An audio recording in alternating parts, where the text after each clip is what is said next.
Hi everyone, so this video is going to be kind of a weird one. First of all, the comic I'm showing you right now is the image I used for a video from yesterday that wasn't specifically about this comic. It was actually an image I used for a video about another video, so it's like triple meta. But so I saw this on the stands. I was like, well, I can't not buy it because I just had that picture, and people really gravitated towards the picture. The funny thing is that you get all these kind of analytics, when you have a channel and you can see what draws people, and people literally will type SJW Captain Marvel just trying to find videos on that, because there's something about this character that people just instinctively hate, and that's one of the things this video is going to be about, the problem with Captain Marvel. So it's a terrible comic and it's getting ripped. But it's about more than that. And it's about kind of like this thing kind of just perfectly encapsulates everything that's bad about it. Captain America is like a needlessly masculine, very blank, generic hero that people in the universe absolutely love. Apparently, okay, this little girl has she has that aging disease. Look at all the wrinkles on her face. They love her because she's a woman. They're just so amazed that there's a female character. Even though in the Marvel Universe there have been female superheroes since the beginning of superheroes. Since World War II there have been female superheroes. And every age, they've seen them. So the idea that you're going to be excited about this very generic and this like blank, like fake modesty is just driving me insane. She's like, OMG, like people like me or whatever. I just beat up these completely like Electric Company style villains. Oh, look, he's like doing a little frown. Like, come on. But I'm gonna get into what the problem is. Why people are so excited about hate watching videos about Captain Marvel. And like I always do, I'm just gonna get to that right away. And I'm going to flip actually to the middle. I am going to do an actual review of this, but I'm going to flip to the middle to make an illustration. So in a story plot that's straight out of comics from like 10 years ago, they're doing like a scripted reality show of Captain Marvel inside in the story, like they're filming on our space station. So we get what I call pseudo-lesbian, masculine, no curves Captain Marvel, and then LOL, OMG, it's so random. They cast a classically feminine, long-haired, beautiful, busty, curvy girl as Captain Marvel. That's crazy. And you're supposed to be like, oh, those Hollywood people, but here's the deal. And I'm going to make a real quick analogy. There's another page where they have them together, but they kind of ruin it by not matching their hair colors. But it's supposed to be like, so here's the the unlikable one, and here's the one that Marvel is trying to portray. But I'm going to give you a quick analogy. I want you to imagine two things. I want you to imagine an apple, and I want you to imagine, no, I'm not going to say a banana, a cupcake, like a Hostess cupcake, like they used to sell in the old Marvel comics and ads. And I want you to imagine that you bite into each one of them. And when you bite into the apple, it tastes just like a cupcake. And when you bite into the cupcake, it tastes just like an apple, and even has the texture. It has that crisp crunch of an apple. Do you say, oh, that's fine? Yeah, I'll just when I bite into this apple, it tastes like a cupcake. I'm fine with that. No, your brain is just going to reject it. You're going to bite into the apple. It's going to taste like a cupcake, and your brain is just like, no, stop it. So that's my analogy for gender roles, especially in a physical or in a visual medium. We might not want to see the Charlie's Angel version that's kind of like cartoonishly, like just like showing off her cleavage and like Charlie's Angel's hair. But this is a lot closer to what we want to see than this. This is, like I said, it's like they want to make her a lesbian, but they can't quite pull the trigger, so they'll just make her like the most masculine cartoon. Look at her. I know these are shoulder pads, but still. Look at these two and try to say that this is not supposed to be this is supposed to be the exact same character. And this is what she used to look like, and this is what she is now. There's nothing appealing about this. And here's the deal. Here's where it gets even more crazy. There are girls who look like this. There are women who look like this. And you know what kind of women they like? Right there. So the problematic, old-fashioned, the sexist version of Captain Marvel. So what you've done is, I've got lots of different friends, and I have friends who are lesbian couples. And one time we were having this conversation, and they have a daughter, and they said, I really hope my daughter, they had a daughter, they go, we really hope that she doesn't grow up to be gay. And I go, why? Is it because of discrimination? They go, no, it's just really hard to get into and stay in relationships. They go, you don't realize how few lesbians there are. And I go, what are you talking about? I read, and it says like 10% of people are gay. And they're like, that is like 10% one time you touched a boob in college. You know, they're like, no, it's like 1%. They go, it's like 1% at best. And then that's just for gay.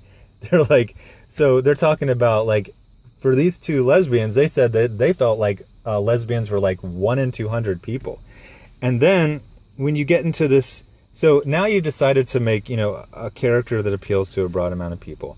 And you've decided to make it representative of not just 1 in 200 people, because there are more lesbians who look like this than this. So now you're doing a fraction of a percentage. I'm sure the math people out there will go nuts that I'm doing that. But what I'm saying is, you're doing like 25% of 1 in 200. So congratulations. Oh, I'm terrible at math. Congratulations. You just found a way to appeal to 1 out of 800 people on Earth by doing this version of Captain Marvel. So, and I found that in the comments. So one of the things I constantly find is when I get hangups, I go, man, I'm really extreme. I'm really out there. Like when I started to first notice that I really just couldn't stand millennials, like the cliche millennials, I was like, man, I'm really out there. I'm really old-fashioned. And then I found, even among very liberal, progressive, politically correct people, they hate millennials. And that's how I was when I saw this version of Captain Marvel. I just had this primal, like, rejection of her, and I really disliked her. And then I found out that I look in the comics, and I kind of have like the medium reaction. Mine is kind of moderate. And it's a lot of women. It's a lot of gay people saying, like, we don't like this. What is this? Like, this is not perfect, but this is almost perfectly bad. So getting back into the comic. So I usually do videos where some of them I just kind of do like podcasts, and it's just like a static image. And then other ones I review a comic. So I'm going to get back to the reviewing this comic. The thing is, it's going to go kind of fast because it's just kind of bad. It's a classic deal of you went outside of comics to recruit someone for census SJW reasons. In this case, getting a woman to write a woman character. By the way, a woman character that was created by men. So the idea that you need a woman to write a character created by men, that makes no sense. But they do this all the time. You got to have, a gay writes a gay, a black writes a black, a woman writes a woman. All these characters can be created by white men, but they can't be written by them anymore. That's why comics right now sell like 5,000 copies from Marvel. So this is actually issue 2. They're down to issue 4, and they're already at 17,000. So it starts, and it's just weird. So Captain Marvel, like I said, this art is not very good. Marvel is basically hiring people that aren't that good. They never want anyone to blow up anymore. They don't want anyone that if they leave, they'll miss them. So it's just always these like not ready for primetime artists, and now they're on what is ostensibly a major book, because this is their new flagship character. So this is just weird, but I've heard good things about it. They're like, Carol, and she's in charge of Alpha Flight. I'm like, what? Alpha Flight is a Canadian superhero team. Why is an American Air Force officer in charge of a Canadian team? Oh, and now they have a space station. And now they're like, the other thing about SJWs is they tend to write everything with like a sitcom tone. So they're doing like Hammer Time jokes because, that's the age of the writer, and that's her pop culture reference. Then we get this weird thing. This is another trope of modern Marvel. An entire page for something that absolutely does not warrant a page. It's a cat floating and a girl eating jelly beans. That is not a full page. And at least put your credits there. At least put Captain Marvel, nobody will read this, by some YA author you've never heard of. This is like literally made for credits. So then you get this, like, the dialogue is terrible. How can that Flurkin furball have 117 offspring and 0 maternal instinct? You mean compared to someone who asked a space cat to babysit a jelly bean breakfast? Snort. The kid was almost abducted by a shape-shifting bounty hunter. She deserves jelly beans. Plus, Wendy's on the comm. Who's Wendy? Brand was at the Triskelion. I don't know who that is. Aurora's still on loan to NASA. I know who Aurora is. She's gone. Got a better idea? When did we start loaning out our crew to NASA? When the captain started taking out their satellites. 2 satellites, as I keep... The whole book is like this. It's first draft, cutesy, self-impressed, just garbage. This book is not edited. The editor is just a hirer. They're just a hirer and a firer. There's no actual editing. So Carol's powers amp up. She actually damps part of the satellite. No one treats as if anything serious happened. It almost reminds me of like Austin Powers or something. It's just like a big goof. Then we find out this guy, hipster guy. Oh, they're like, OMG, they're like doing like a show and it's based on Captain Marvel. And Captain Marvel is like so over it. She's like, she goes, she basically says, can you not film this? They came all the way to space and she's asking them not to film it. So anyway, so then we get like the full page of an intro. And the design on this is okay. The weird thing is they got a much better artist to do this, much better than the interiors. So then we get the description of Carol. No challenge is too great for former Air Force pilot turned superhero Carol Danvers. She's come a long way since she got her powers. Captain Marvel is the most popular superhero on Earth. Oh, the irony. She sells 17,000 copies, but on Marvel, where she's completely unspectacular and is literally like the 500th. I don't know why I put like a foreign accent on that. Kind of hot in here. But she's like the 500th female superhero, but somehow with her fighting gingivitis generic costume and powers, with her unlikable masculinity, but somehow she's still completely straight. She's the most popular character. So then we get down here and they're doing refugee. A lot of refugees stuff is popping up now because of the stuff that's happening in Europe in the last couple of years. The problem with that is they're very unsubtle about it and they always just take it from one perspective. They never show different sides. There's never any surprises. Refugees are all good. There's no way that anyone bad could ever sneak in with 2 million unchecked refugees. We get evidence every 2 weeks that is not true, and a certain percentage there are bad guys are going to sneak in, but you will never get that story from Marvel. So anyway, here's the cast, and like I said, it's really weird. The Captain Marvel, and it's like Alpha Flight, and then these are like, and they just do these cliche Hollywood jokes, but then you see like this Captain Marvel, and then like, oh my god, they put a pretty girl as Captain Marvel. That's crazy. So then her powers amp up again. She knocks out a satellite.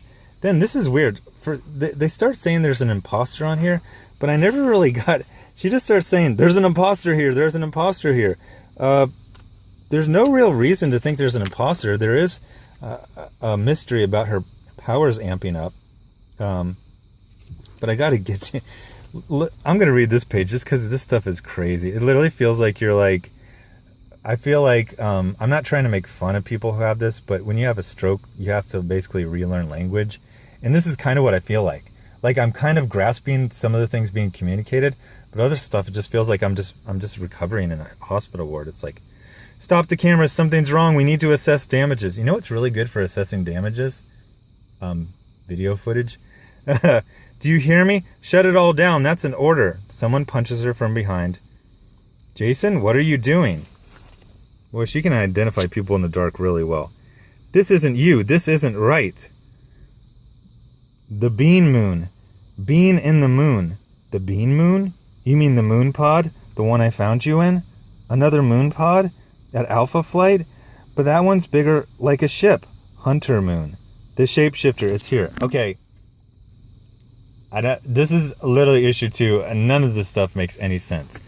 So then, this one, like, you know, I'm making this one the cover. So then then she's like, oh, we're on a hunt for a shapeshifter. That's like, you know, like half the episodes of Deep Space Nine. But then anyway, the actress, who they haven't talked yet, she goes, Captain, I'm telling you, it's me. I feel like an imposter in my own life.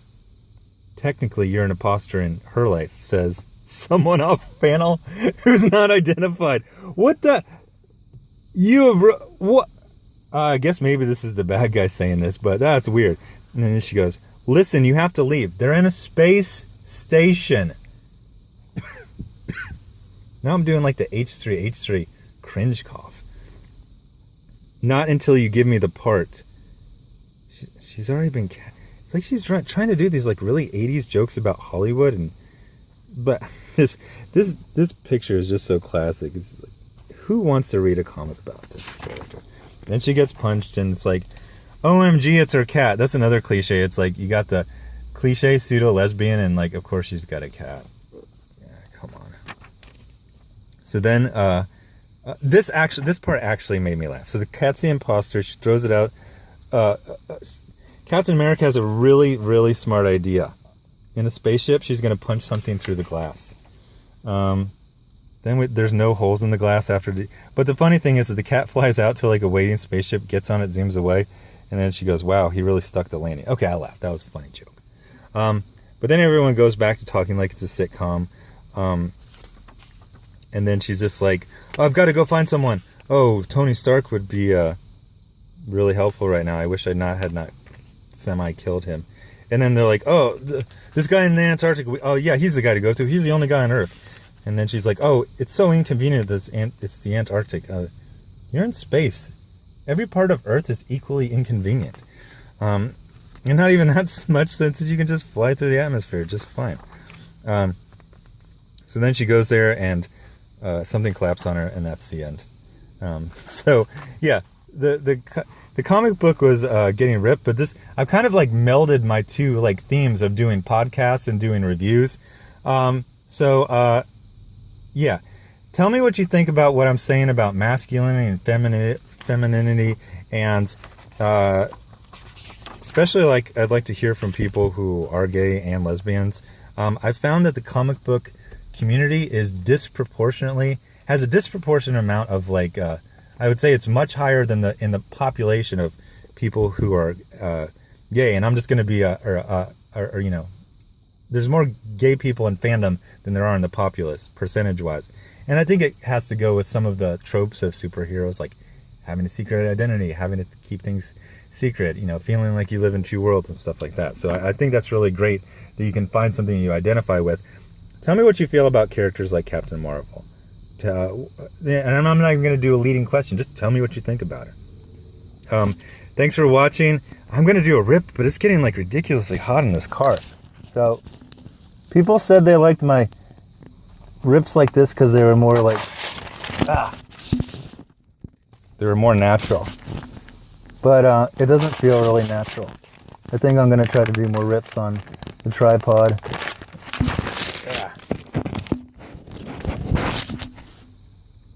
Anyway, thanks for watching. Subscribe. That was a pretty good rip. I especially since she's screaming, I like defiantly like, no! And then she's just like, OMG, did I get like ripped or whatever? But I'm pretty proud of this rip. Tell me what you think about this rip.